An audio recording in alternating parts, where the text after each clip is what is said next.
चीज़ें जो हैं वो अगर मुहैया करवाई जाएंगी, अलग अलग तरह की तैयारियां जो है वो रूट पर हो जाएंगी, तो इस तरह के हादसों में कमी आएगी। जबकि ये बात बिल्कुल ठीक तौर पर सामने आ रही है।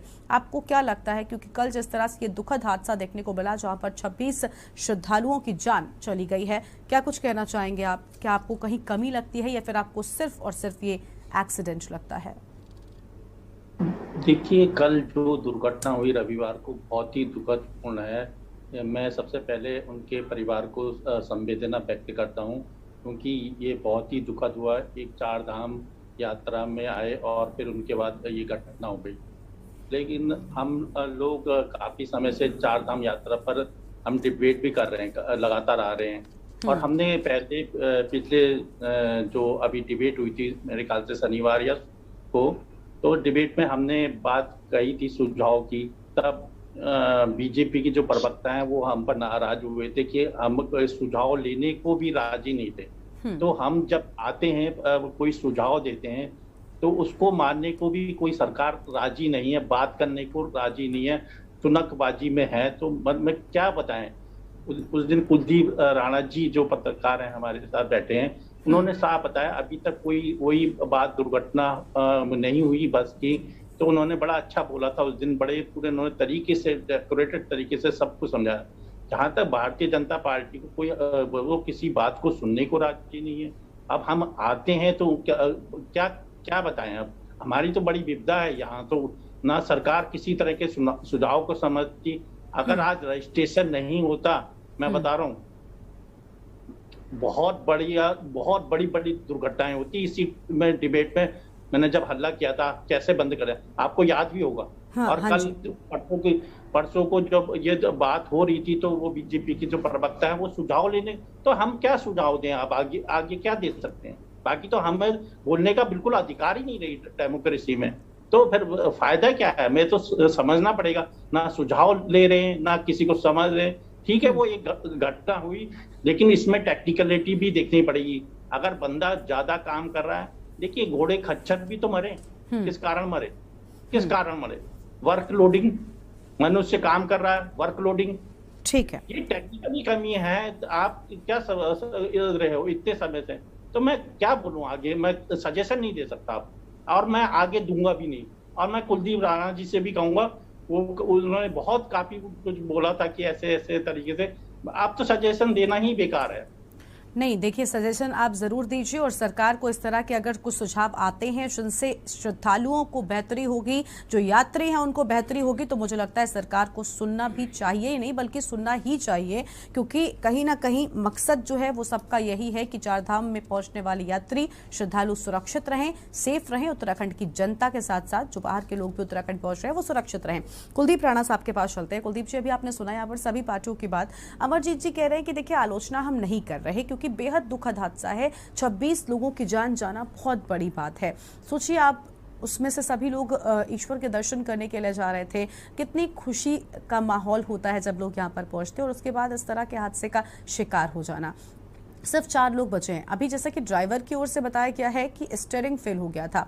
आप इस मामले पर टेक्निकली अगर देखें इसको, उस पूरे हादसे को, क्या कुछ कहना चाहेंगे? क्या वाकई में आपको लगता है कि एक एक्सीडेंट था या फिर कहीं ना कहीं सुविधाओं के अभाव के चलते ये दुर्घटना हुई और 26 लोग काल के गाल में समा गए?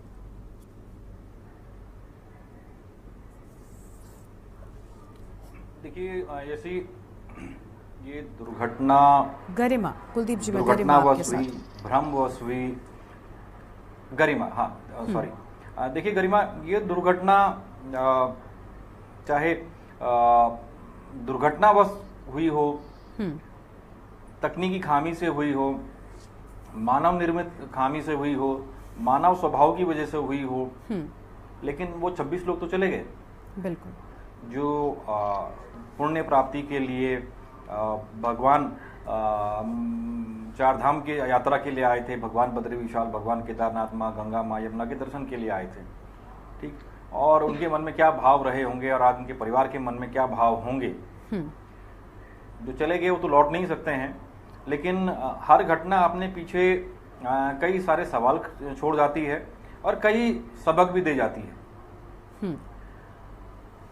ऐसा हम लोग जिस तरह की चीज़ें हैं हो रही हैं और हम लोग जिस चीज़ पे चर्चा कर रहे हैं, हालांकि हमें निराश नहीं होना चाहिए। निराश होना मानव स्वभाव नहीं है। लेकिन यहाँ इस यात्रा में और इस दुर्घटना में जो चीजें निकल करके आई हैं, वहाँ कुछ सवाल जो खड़े हो रहे हैं वो मैं समझता हूँ कि वो बड़े महत्वपूर्ण हैं और उसके पीछे जो कारण है उसे हमें थोड़ा समझना होगा। ठीक है।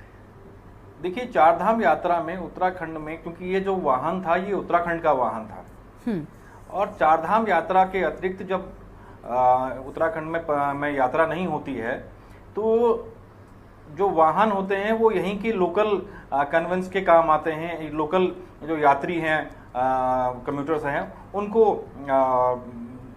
परिवहन देने का, सुविधाएं देने का काम करते हैं। तो उत्तराखंड में पहली बात तो यह है कि इतनी एक्सेस मात्रा में वाहन नहीं है कि वो चारधाम यात्रा के लिए लगाए जा सके। क्योंकि अगर आप रोजाना की सड़कों से, रोजाना के रूट से अगर वाहनों को हटाते हैं तो आपके जो लोकल क्राउड है उसको समस्याओं का सामना करना पड़ेगा।